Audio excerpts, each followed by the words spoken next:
trash. If you want to have a ball, you gotta spend some cash. So let the good times roll. Welcome, everyone, to Geopolitics Decanted. It's going to be a very interesting episode. My name is Dmitry Alperovich. I'm chairman of Silverado Policy Accelerator, a geopolitics think tank in Washington, D.C. And I'm joined by Michael Kaufman, Russian military expert at the Center for Naval Analysis, and Rob Lee, a Russian defense policy expert and senior fellow in the Foreign Policy Research Institute. Welcome, gentlemen.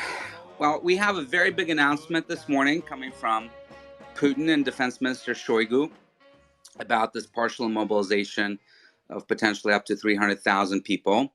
It's about as clear as mud at the moment, but it looks like conscripts that are in the service today will not be sent to the war zone, to the zone of special military operations, as they call it, in Ukraine, but reservists and potentially others that have military experience and particularly have special skills like tank drivers, artillery personnel, reconnaissance units, etc., may be called up. Shoigu has declared that there are up to 25 million people who are potentially eligible for mobilization, and about 1% of them, slightly over 1%, about 300,000, will be actually called up. We're now seeing some evidence that at least some of the people that are getting called up today, they received their notices yesterday. So this is a very rapid process that they're undergoing. And at least one case, the gentleman who has prior military experience will be sent for 2-week training on September 26th, so in 5 days. And presumably after that, sent into the war zone. So, Rob, let's start with you. Kind of your initial thoughts on the Russian military's ability to actually execute a massive mobilization. And to be clear, Shoigu is saying that they're not going to grab everyone at once, all 300,000. This is going to be a gradual process. But what is their ability to actually train these people, even through this 2-week training exercise that they seem to be modeling on their reservist force? And how big is the reservist force to begin with? So a few questions to start with. So you said that there are more questions than answers right now. And one thing to keep note of is that Shoigu is a unreliable interlocutor. He often gives incorrect figures or, makes other statements that don't turn out to be true. So everything he says, take with a grain of salt. The Russian military went away from the kind of large-scale mobilization system the Soviet military had. The Soviet military, they had certain units that were maintained at near wartime manning levels. They had other ones that were these cadre divisions, which were basically they had officers, they had equipment, they had some warrant officers, but they didn't have the enlisted. And basically, in wartime, you'd mobilize, conscript reservists arrive, and those units then are filled up with personnel. They went away from that. That system was too kind of difficult to maintain that in a kind of permanent readiness unit formation, and so they don't have the same kind of system available. And there's also a question about with conscripts, right?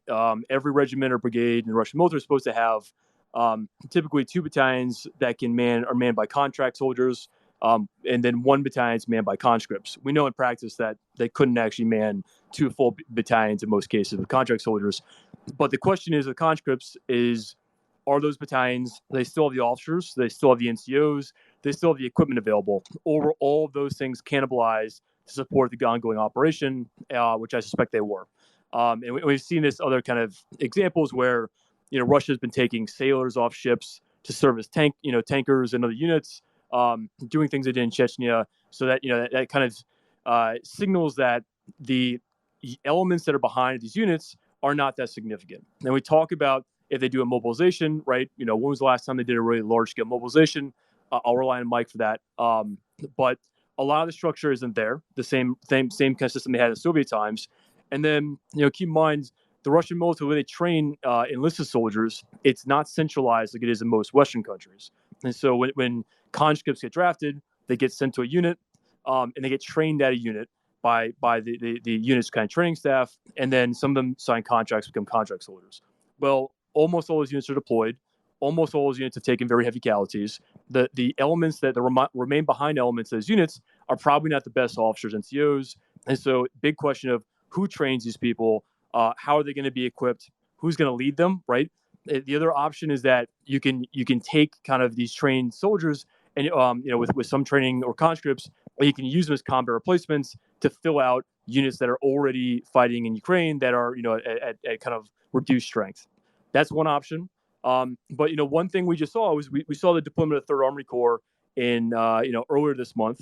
I haven't seen all the details, but it doesn't appear they've performed necessarily that well so far in Ukraine. That unit was a kind of different way of manning a volunteer unit than what they tried before. It was all these kind of regional volunteer battalions that were sent to Molino training area. They got 3 weeks of training. They got pretty good equipment, but still issues with leadership and other problems. And of course, 3 weeks training is not that much. They were deployed to Ukraine. Not clear how effective they've been. So if you train up these other reservists and you give them 2 weeks of training, it's still not that much. The quality of training is still going to be questionable. Who's going to lead them? All these other things are still open questions. And again, when we talk about manpower, it's not just quantity that's important. It's about how well trained are these soldiers, how much unit cohesion they have, what is the morale, do they want to be there? All of these kind of things that are intangibles factor into how useful units are. And the prospects of mobilization mean that this war is going to be increasingly fought by volunteers on the Ukrainian side who are motivated, who have morale. And on the Russian side, we're going to see a larger and larger share of people who do not want to be there. And there are a lot of negative implications for Russia if they keep doing that. It might in the short term help because I think the most immediate short term response is that the refuseniks who refuse to fight, which is in some cases 20 to 40% of units, those guys will probably be forced to fight now with the threat of kind of criminal penalties. That might help in some regards. If they do deploy conscripts, right, once they claim that these Ukrainian territories are actually Russian, that could also help in solving some manpower issues in the immediate future, and possibly by stop lossing all these volunteers who've been fighting right in short contracts, that also kind of helps solve the immediate kind of manpower problem they're facing. But that might solve the issue for a few months. Is that going to be a sustainable solution? I don't think it is. I still think Ukraine has a lot of advantages going forward. And one thing we've seen from the Russian military throughout this war, it hasn't done most things well, right? And so, is mobilization going to be done that well? Are these units going to be well trained and equipped when they deploy? Probably not, or based on these other experiences. So, I think there are a lot of big questions here. I also think that it's not clear if this is a partial mobilization or whatnot. The document itself didn't say partial, whereas Putin and Shoigu both emphasized partial. But the narrow specifications they mentioned would be a kind of narrow pool of reservists they deploy. But it's not fully clear how they're going to actually enact this in policy, and that's what we're going to have to watch to see how that turns out. And Rob, do we actually know how many reservists they have in the Russian military? I don't know. I'd have to look that one up, but Mike might have a figure for you. Yeah, Mike, do you know? Well, it depends what you mean by reservists. I mean, whatever they mean. Yeah, it's a bit of a misnomer. I don't see that as a genuine way to describe what they're doing, in a sense that the reserve system that was bars had already been used and deployed, and a lot of these individuals are maybe listed as a potentially mobilized reserve, but they're effectively civilians with prior service that had previously been conscripted and what have you. But in and of itself, the folks they're probably mobilizing don't really constitute reservists in the way we may think of them in a Western system. And Mike, one of the things that Putin did, of course, this morning is make it very clear once again that the goal, at least rhetorical goal of this operation, is to liberate, in his words, liberate the Donbass, which is Donetsk and Luhansk Oblast, although they're, of course, moving forward with referendum, not just in those two oblasts next week, but also in Kherson and Zaporizhia, which are not part of the Donbass. But, if we just stick to the Donbass and his articulated goal, at least since the defeat in Kiev last spring, what do you think are the prospects for them being able to actually take the rest of the Donetsk Oblast and the part of the Luhansk Oblast the Ukrainians have actually managed to claw back in recent weeks with this mobilization, and overall view from you on the impact of this effort on the war.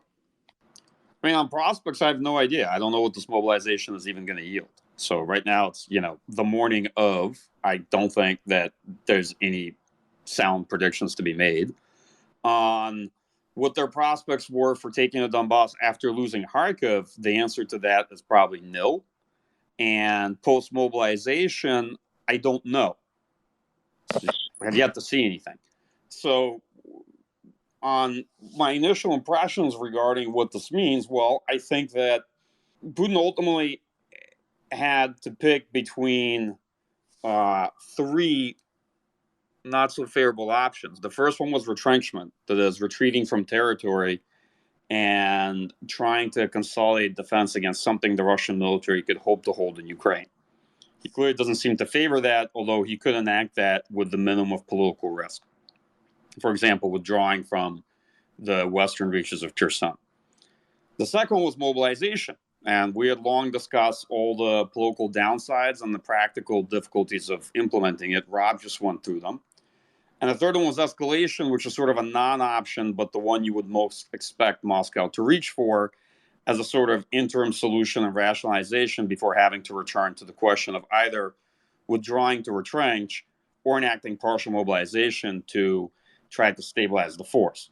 So now clearly they've gone for a mobilization, which is likely to be phased in sequence. I agree with Rob. Shoigu's number 300,000 is just a notional figure that probably has no relationship to what's really happening. But I suspect they're going to begin taking in people and trying to convert them in a couple of different ways into resolving their manpower issues. The first and most likely one is probably to raise the manning levels on currently deployed BTGs that they have, because many of these units in Ukraine are probably at 50-40% manning levels. The issue is that that's not so easy to do because soldiers aren't really plug and play. So the first question is, are they going to pull these units out of combat, rotate them back somewhere to Russia, and then try to integrate these new soldiers into these units, or are they going to send them out there to try to fill the line, I don't know, maybe as dismounted infantry or mounted infantry or what have you. The second option is perhaps to try to quickly create LDNR type units, sort of cheap, large infantry regiments with maybe 4 infantry battalions and some motorization, but not much in the way of a maneuver force or a particularly capable force. And then the third one, of course, is maybe over time, after some months, try to generate additional maneuver units to create locally available reserves or to be able to conduct rotation on the line. But I think that would take quite a long time. And also, it's not clear if, the Third Army Corps that they tried to create at Molino is at all a model for this or more of a one-off experimental effort. So my general sense is that, look, the implications of this are that Russia can try to stem the deteriorating situation in their military and try to address the quantity aspect of the force, but they can't fix the quality because they've already used up their best equipment, their best officers, their best munitions, and the issue of morale is going to be a perpetual one, right? So the stop-loss policy is one of the more significant measures here, but enacting them, in effect, takes a lot of refuseniks, but it's probably going to turn some of them into deserters. And that's the likely outcome. And while it will prevent people from being able to tear up their contracts, leave service, or refuse to redeploy, it will generate additional problems nonetheless. On looking at this kind of more medium to long term, look, it's clear the Russian military is very vulnerable going into the winter and actually looking even worse coming out into 2023. So what this may do is it may extend the Russian ability to sort of sustain this war, but not change the overall trajectory and outcome. That's kind of my preliminary take on the overall impact. And the political consequences and ramifications are potentially quite significant, as we've already seen, judging by the reactions of Russians this morning. So we'll talk about the political ramifications in a second here, but let me just get both of yours take on this. Both Putin and Shoigu seem to have really focused on the fact that they're fighting across 1,000-kilometer front line, and that is really why they need that additional manpower. It's not because they're losing. It's not because of the Kharkiv disaster. It's because the front line is so long. And Shoigu specifically said that those people will be sent to defend that front line, to control the occupied territories, and to fill in the gaps in the front line that currently exist. Obviously, we can't necessarily take them at face value, but should they actually follow through with this and leave the current more professional force that is fighting the war for more offensive actions? Does that at all impact your assessment, Mike? And then we'll go to Rob as well. You mean basically use this force to hold down the line, yes, and then try to kind of reconstitute what's left of the regular Russian formations and use them more as the assault force in the Donbass or something along those lines? Yeah, that seems to be, to me, what Shoigu is implying they want to do. Well, sure. So they reached an epiphany now 7 months into the war that they do not have the force at all for the amount of territory they're trying to occupy and defend. And on top of that, they certainly don't have the force to conduct any advances. And I guess it took this massive defeat at Kharkiv for this realization to take place. Certainly in Putin's mind, because this was the main topic that you and I have debated most recently. At what point will Putin realize that the Russian military can't grind the Ukrainian military down and isn't winning this war at all? It's actually losing it, and very visibly. And if that's going to be a realization he reaches on his own, or if he's going to, potentially stop listening to whoever's filtering this information to him, right, in terms of the real state of the situation on the ground. So clearly that's taken place to some extent. Could they do that? Yeah, look, right now it's a bit too early to tell what they actually intend to do with this force. I mean, it could be literally all of the above. The big question is, what are they actually going to get, right, first and foremost, in terms of this mobilization effort? Then the two main governing limitations are throughput. Rob spoke to that.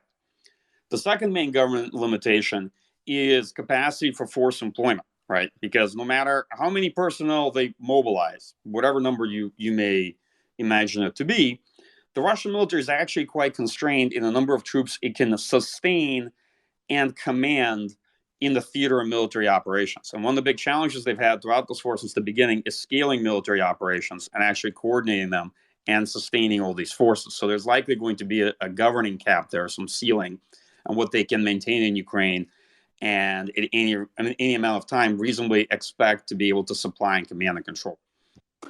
So, Rob, Mike's view is that this is going to prolong the war, but may not necessarily change the outcome. Is that your view as well? And do you think if they constrain their ambitions to just the Donbass area, does this mobilization actually change anything? So I think it could, in the short term, prevent Ukraine from having more, as much success as I think they would, before the winter strikes. It certainly looks as though Ukraine is poised to take back more territory before the weather changes, and it's very clear that Russia had to make a decision, right? So something had to change, otherwise they're going to lose more territory. And if they start losing the Donbass, they can't justify that away. They can kind of make up this excuse that we didn't really want we didn't really care about Kharkiv. But if the stated purpose of this operation is about the Donbass, you start losing, areas you control. Well, there's really no way to justify that. So they had to make some kind of response.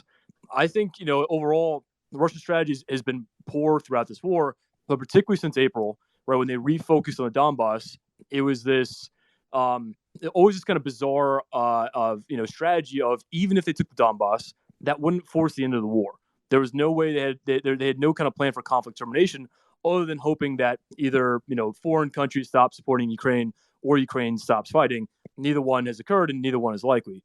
And so instead, the strategy they kind of developed was to throw increasing numbers of volunteers into this kind of meat grind in the Donbass to take back some, take some territory, but at really high costs.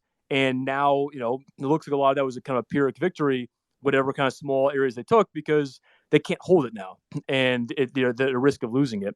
So by deploying some, units, I think this is actually more probably a short-term kind of decision, because it's mostly what Russia's leadership has done in this war. It's been, how can we prevent failure over the next month, as opposed to what is the long-term end state of this war and how do we achieve it? Because it's still not clear to me and it's not clear that I think Russians fighting this war of how they achieve their goals, how they get Ukraine to kind of accept Russian occupation areas. There's no reason to believe that's going to happen, and so it's always this kind of incoherent strategy. So yes, to the point, these guys, if you increase manpower, that could help them hold territory for the time being.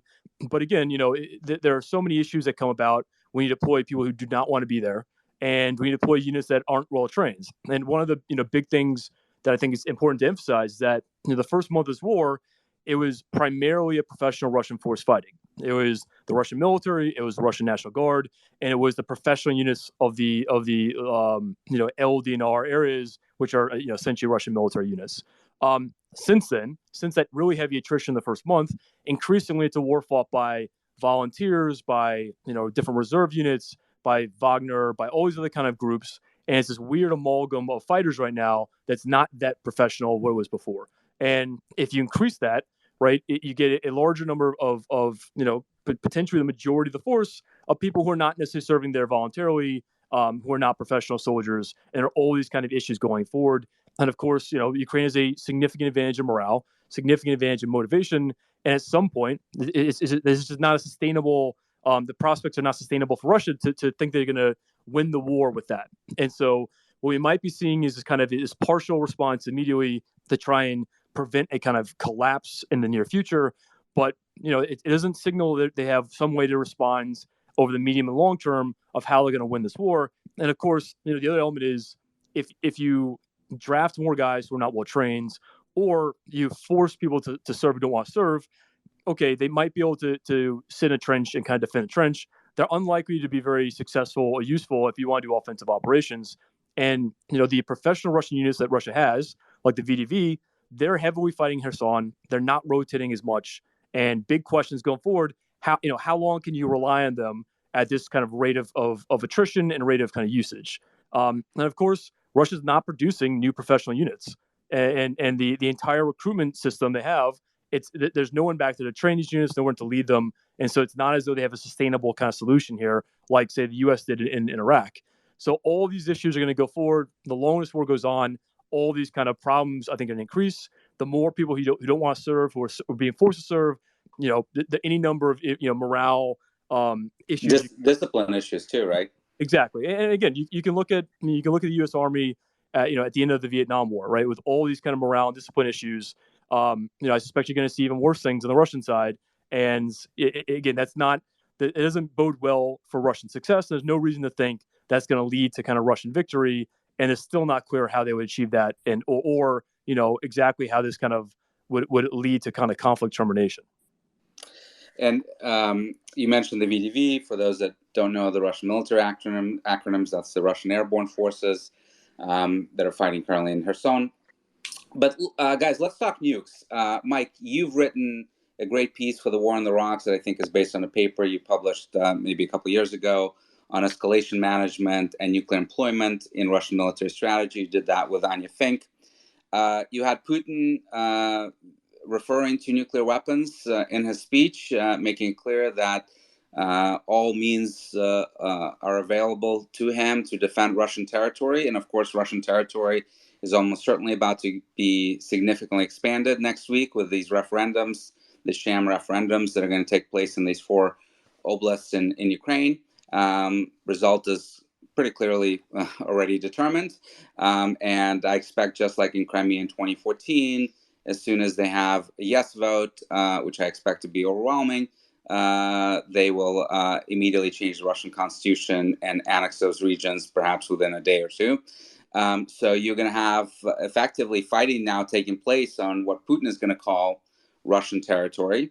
And what does that mean for the prospect of him using tactical nuclear weapons if things start not going his way? Is that a question to me or to Rob? Yeah, to you, since you've written so much about this. I mean, we're kind of in uncharted territory because one of the issues is that he may claim that is now Russian territory, but it won't be recognized as such by anyone.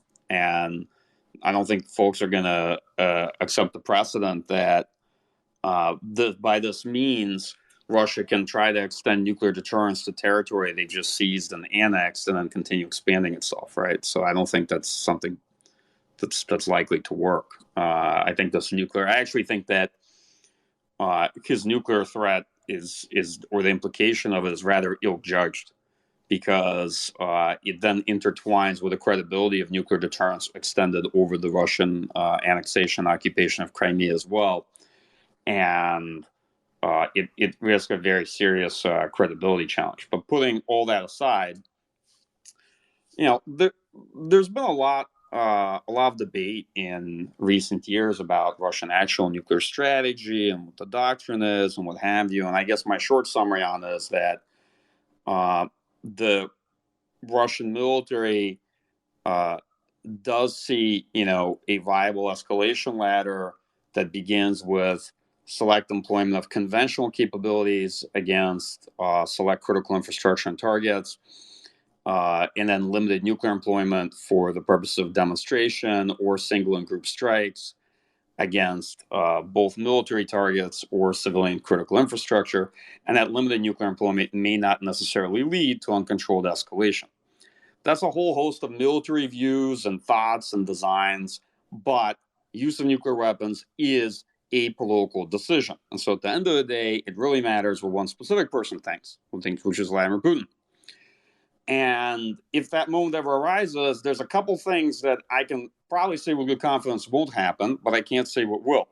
What won't happen is he probably will not call for people to grab him the latest copy of the military doctrine to read very carefully what the declaratory policy clause was that they wrote in there before deciding on whether to use nuclear weapons and how. Okay, those are not... You mean that's not how wars are actually fought? Yeah, that's not how they're fought. Nor does nuclear release authority require him to directly input the words as written in Russian declaratory policy from these documents. So, not to... I'm sorry to dismay some folks who think that it's that significant, but yeah, that's not how it's going to happen. To what extent the military shapes political decision making? That's an interesting question. The military typically provides options, a set of options, and the rationale for why they might work and what the risks are, and it tries to shape political perceptions as to viability or likelihood of success, right? But political leaders have their own thoughts, especially if you're a dictator in charge of a personalist authoritarian system for 22 plus years. So likely Putin has his own thoughts and ideas on the subject, and his statements are not necessarily always consistent with not only what the documents say, but what the documents say isn't necessarily consistent with each other. So these are kind of my views on it. I see this typically as a fairly dark topic with a good deal of uncertainty. I see nuclear escalation as a fairly low probability in general. However, even on some of the more challenging moments of the Cold War, people like Khrushchev saw the likelihood of nuclear escalation, let's say in the Berlin crisis, I think around 5%, and that was considered quite high. So in the nuclear escalation business, low probabilities are still actually considered to be rather high, given the prospective outcomes. That's the only thing I'll say on that topic. What are your views, Mike, on the equipment piece, going back to conventional weapons? Rob mentioned that we don't know how much equipment they've got left to arm this force. Do you think that will be a major concern for them? We've talked before how they may be running out of infantry fighting vehicles. They may have plenty of tanks. So what's your view on their ability to actually arm this force, mobilization force? I think, I'll be honest, I personally am skeptical that equipment is that big of an issue. I think probably they'll be pretty constrained in protected mobility and just have to use older APCs like MTLBs and IFVs like BMP-1s. But to me, the real issue is training and quality of personnel and officers to lead them. Because here's my view of what's happened. Let's say if there was never a good time for Russia to enact mobilization, but if there was a better time, it would have been back in April. Since April, they in effect consumed an important part of the mobilization base because they used up the remaining officers and enlisted professionals in a standing formations. Rob spoke to this. Okay. They also likely used up other people they could call up to lead the volunteer battalions that they created over the course of summer. Not only did they use up a lot of the equipment remaining in active force, right? They also probably used up some of the more ready and accessible equipment that could have been easily repaired and put into service. So Now they are going through with partial mobilization. And of course, the question is who is back at these units to train these individuals? Because a lot of these people were actually sent as replacements or sent to lead the additional forces deployed in Ukraine, right? Second, where will the new officers come from? It's clear that they're trying to shortchange the system by getting those who are conscripts to put them through an officer course and then flip them to contract service and essentially try to mint an officer after barely a couple of months of training, which, that can be an officer in name, but in practice that won't do, right? And then the next issue is, of course, the one Rob spoke to about morale. I mean, mobilization is principally coercive, right? So you're basically you're still basically dealing with a lot of the same morale issues and the lack of desire for people to fight in this war. And it's most easily demonstrated by the fact that they couldn't solve the manpower problem through the volunteer unit approach. If people really wanted to fight, even for money, they would have had a much better recruitment outcome, which they didn't. And that's what's forced mobilization, which is in many respects, from my point of view, a somewhat desperate measure at this stage. So, and of course, we also saw the video of Prigozhin go into at least one prison colony trying to recruit prisoners. Not clear how many, even those sitting in Russian gulags are signing up to this war. But Rob, you're a former U.S. Marine infantry officer.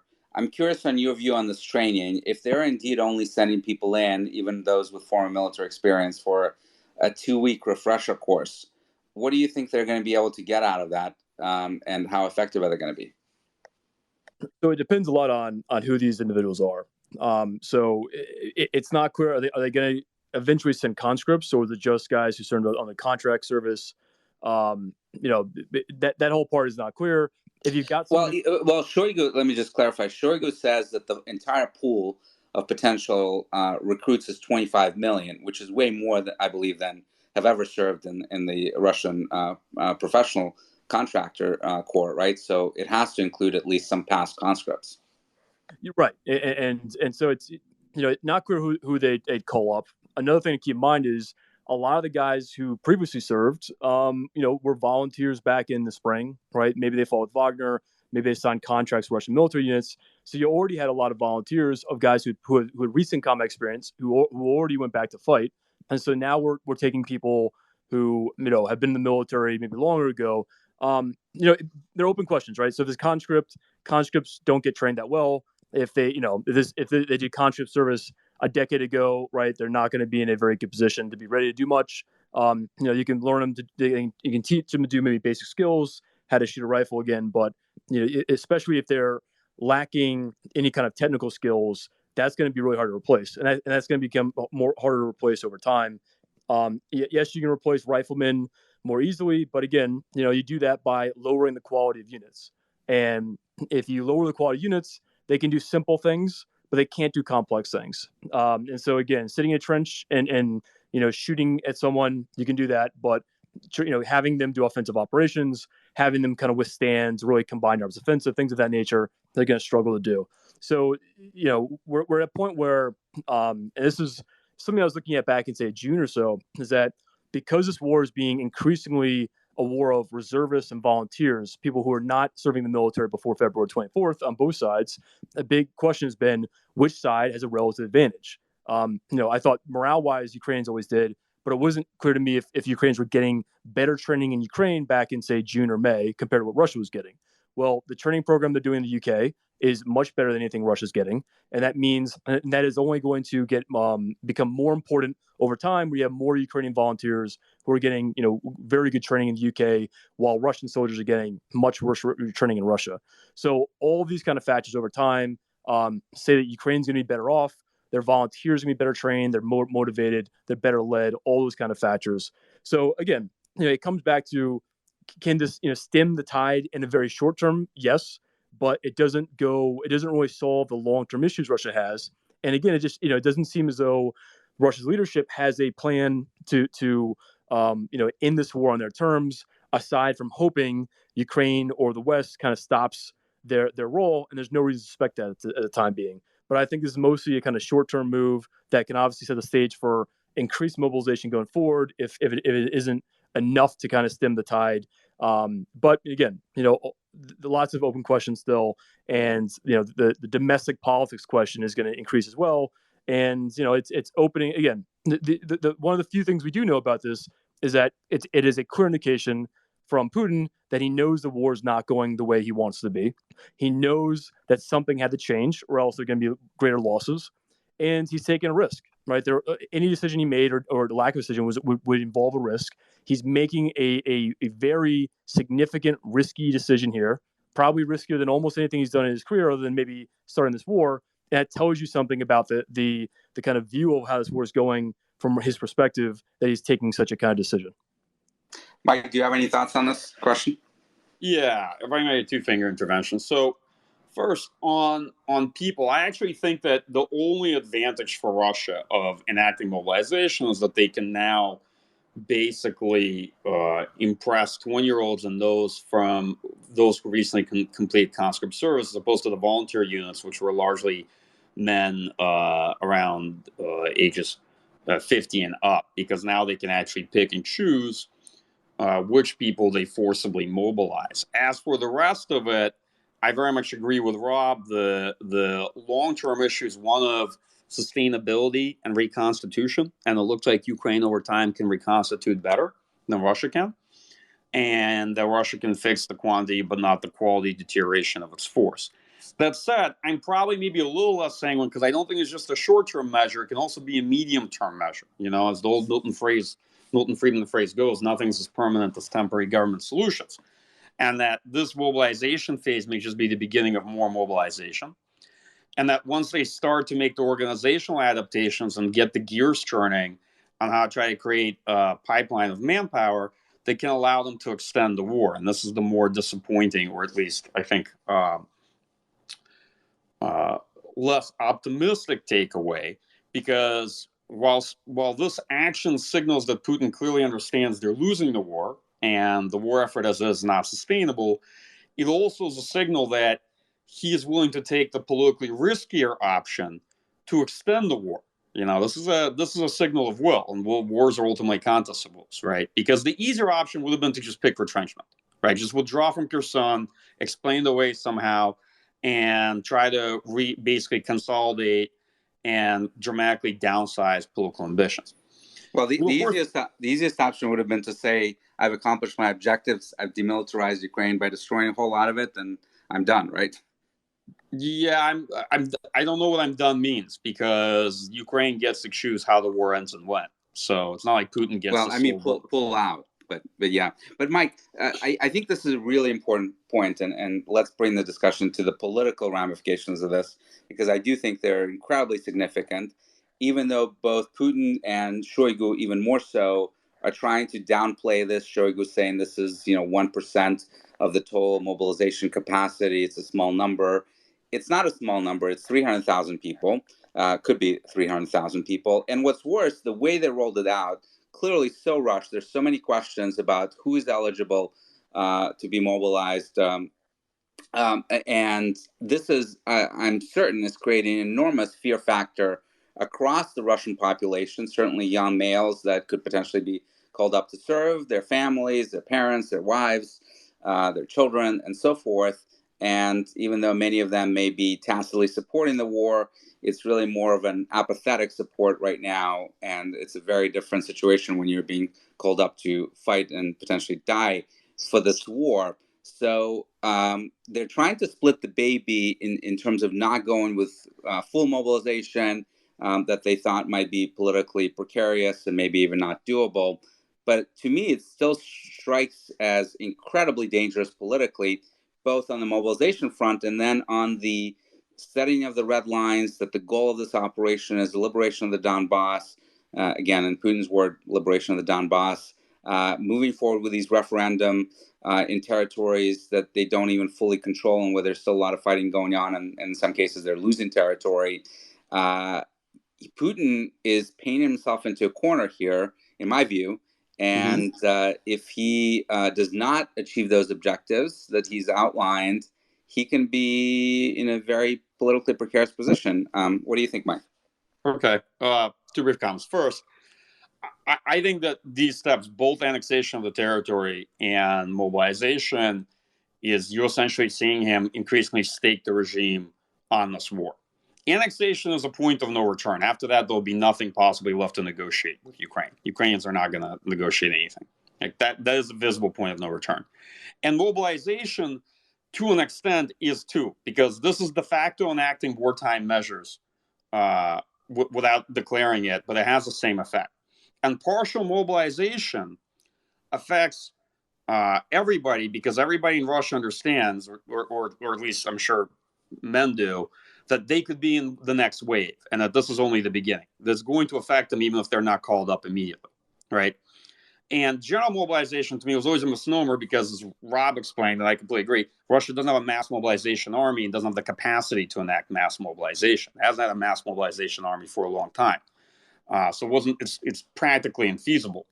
But partial mobilization has significant political ramifications. So it shows that Putin has, I mean, you've said he's paying himself into a corner. I think he's really just principally staking the regime on this war, and is going to steadily foreclose other options. Annexation certainly will. If he goes forward with that, I think that very much is somewhat crossing the Rubicon. So that's it. I don't know what Rob might want to add. So I think a slight disagreement in that instead of saying he's staking the regime on this war, I think he's acknowledging that the regime is already at stake. And I asked this yesterday, that he kind of had three kind of rough options here, right? There's some kind of mobilization, possibly escalating with tactical nuclear weapons, or just losing territory that Russian forces have occupied, and potentially a significant amount of it. And he went with the first option. All of those options come with significant risks, and he decided the first one, for whatever reason, was the less risky. Was that because he thinks the prospects of success are the best if it does that, or because he thinks losing the Donbass in the near future, or a lot of the Donbass in the near future, would be politically a bigger threat to him?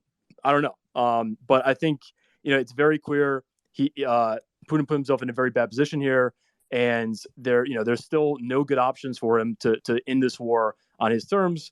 And again, one of the remarkable things is that Russian officials, when they're interviewed about the war, they keep repeating, the war aim it includes regime change, always extremely ambitious things they can't achieve. And it's very clear they can't achieve, and they keep mentioning that, and they keep trying to kind of forestall any attempt of actual negotiations. And it's just although Putin is not mentioning that, he's been talking about Donbass for the last few months.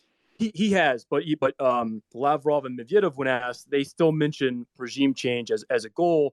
And again, it's this kind of strategic, procrastination and just kind of a lack of clear street goals of what Russia's trying to achieve and how they're trying to achieve them. It's still not clear. It hasn't been clear for months. And even with mobilization, it's not clear how this gets them to an end state that they want to achieve. And I think we're going to keep seeing additional short-term kind of actions taken to respond to short-term problems. But will that build up to any kind of long-term solution? Highly doubt it. The one interesting thing I want to point out is that Putin in his speech said that this was a request from the Ministry of Defense, from Shoigu and Gerasimov, presumably, that he is responding to. I mean, this is speculation, Mike, because we don't know what's going on in the Russian Ministry of Defense. But do you think that they presented other options that were potentially more extensive, and this was a compromise? I mean, they may have, I'm not sure what's much more extensive than this. I mean, they may have presented a larger call-up option or an escalation option, but I can't imagine what else it might have been. This is a pretty significant move. And I think the one implication of it that we haven't necessarily discussed, but just sort of consider, and I don't have very well developed thoughts on the subject, is the sustainability question, what happens, as this war drags on. There are big challenges for Russia, but there are also challenges for Ukraine. And military analysts often have a blind spot for economic questions, right? And sort of assume that a state can maintain a long-term state of mobilization. And it's a challenge that I sort of grapple with, because This is the question of, okay, if this war drags on well into 2023, or maybe even beyond, what does that mean for Russia, and what does that mean for Ukraine in terms of economic sustainability? And the other part I'll say, just to be very frank, that we're in uncharted waters. Those of us who follow the Russian military have not seen partial mobilization or mobilization of any kind before. And many folks in our subfield, myself included, don't really specialize on the question of mobilization or necessarily reserves, although I've written a bit about Russian attempts to create a reserve system over the years. But it's not a very well-trodden path in terms of research and analysis. So I just want to kind of caveat how little we know here, and that there's many more questions than answers. Are you saying you can't call up on your extensive experience fighting World War II? Yeah, I wasn't in that war, and I also, well, I'll be polite and not make any comments about Twitter University, but I will say that I'm not in a good position to discuss how partial mobilization might play out in Russia, given that we've not seen something like this before. So you guys are both analysts, but I'm going to ask you to put sort of a policymaker hat on for a second, and this will be a question directed to both of you. But Mike, maybe you first. If there is a use of a nuclear weapon, either as a demonstration or an actual use on the battlefield, what do you think what would you advise President Biden to do in response? Yeah, can we dodge that one? We'll go to Rob first while you're thinking. I actually want to punt on that too. Yeah. Oh, come on, guys. Somebody else who's not on this. No, I mean, what I'll say is I think that the U.S. should be communicating in very clear terms to Russia what the response would be, so it factors into their decision making. But there are better nuclear scholars than I, and so there are better people to talk about what the response should be. Go ahead, Mike. Well, I was going to say that I'll be honest, I don't have a response I'm willing to make here. I just want to wish Sheikh Sullivan and the rest of the NSC the best of luck. Yeah. I mean, presumably they're trying to communicate to China, India, and others to tell Putin that this is unacceptable, we would hope. And maybe that is getting through. He has listened to concerns from global South countries in the past when it came to their concerns about not getting grain from Ukraine, and he struck that deal with Erdogan. So he clearly does not want to be completely isolated, and using a nuclear weapon would almost certainly make him a complete pariah. Guys, we're going to wrap up. This was great. Let's go to both of you for any last thoughts on what today really means. Mike, we'll start with you. So I think it's a significant act. I don't think it's anything folks should hyperventilate over. I don't think it's going to dramatically change the trajectory of the war for Russia or potentially alter the outcome. But as I said, I think it may extend Russia's ability to sustain the war. And there's a lot we don't yet know about how this will be implemented and what the Russian, public's reaction will be and what have you. But it is also a significant political signal from Vladimir Putin and the political establishment. So I want to be cautious to also avoid being overly dismissive, right? And caveat that a lot of what happens from this, somewhat depends. It is contingent. I'm shocked. Rob. I tried to use another word for contingent. I'm going to get you a t-shirt one day. War is contingent. Rob, last thoughts from you. Yeah, no, I mean, I agree. I think I have more questions than answers right now. It's not fully clear what the scope is going to be, not fully clear how they're going to implement it. I think in the short term, it's potential to just kind of increase the criminal penalties for refuseniks, the potential deployment of conscripts who are currently serving, and stop lossing kind of volunteers. That could have a short-term benefit over the right now and over the winter. We get into 2023, kind of unclear what it's going to do. It doesn't solve a lot of Russia's problems. I think Ukraine has a number of advantages. I think morale, discipline, those kind of things, right? Really important intangibles. All of those Ukraine has a huge advantage in. Leadership as well. And look, I mean, we just saw what happened in Kharkiv. Ukraine demonstrated they can do a very impressive operational offensive with combined arms, which they demonstrated what they can do with weapons going forward. Russia has not demonstrated that same level. Even a river crossing, right? Yes, I think, yeah, in some cases. So, again, I think there's still every reason to be bullish on Ukraine's behalf. And, how Russia responds, not sure. But as Mike said, the one thing we do know is this is a supremely significant political decision for Putin, arguably the most significant one, or one of the most significant ones he's made in his entire time as the leader of Russia. And it shows that the position, of Russian forces in Ukraine is not very good, and it's acknowledgement that their position is in trouble. Sorry, I lied. One last question. I just remembered. You talked, Rob, a little bit about how Ukraine wants to make some progress before winter sets in. I'm curious for both of you your thoughts on the impact of the weather here. I mean, Putin launched this war in February in the midst of winter, so clearly that did not deter the Russians of at least trying offensive operations. Do you think it would stop the Ukrainians? Do you think that this fight would fundamentally change during the winter? So the weather might. So I mean, in the fall, it might change if vehicles can't go off road as effectively. That might make it more difficult. I don't think I don't think we're going to see a complete stalemate or something along those lines. I also think when the weather gets bad, morale, discipline, those kind of things, those are really important advantages, and Ukraine has that, and so I think they'll press that. And again, keep in mind, even if the front line becomes somewhat stable at a certain point, Ukraine is still doing things behind Russian lines, right? Partisan activities, sabotage, targeting collaborator officials. All of that makes it more difficult and costly for Russia to occupy these areas, and that's an advantage for Ukraine as well. So again, there are a number of advantages for Ukraine. I suspect in the winter, we'll still see them do operations. And again, when you least expect something to happen, that's the best time to do something. So, and Ukrainians have proven they're able to achieve surprise. So I wouldn't be surprised to see more of that. Yeah, Mike, your view. I mean, vehicles still drive on roads in the winter in Ukraine, right? So I'm puzzled why winter would change things substantially. But curious if you think that. Yeah, I don't think that's going to be the main issue. It's just a question of how I think how Ukrainians choose to play it, because they principally have the initiative. So the Ukrainian military may want to make it more a contest of attrition in the winter, banking on the fact that they are reconstituting much better than the Russian military, and that over time, as they come out of the winter, they'll be much better positioned to renew offensives and create these sort of major operational dilemmas for the Russian armed forces in 2023. Or they can also choose to conduct another offensive operation in the winter. It somewhat depends. I think probably the battlefield will be more dynamic than people expect. I agree on that with Rob.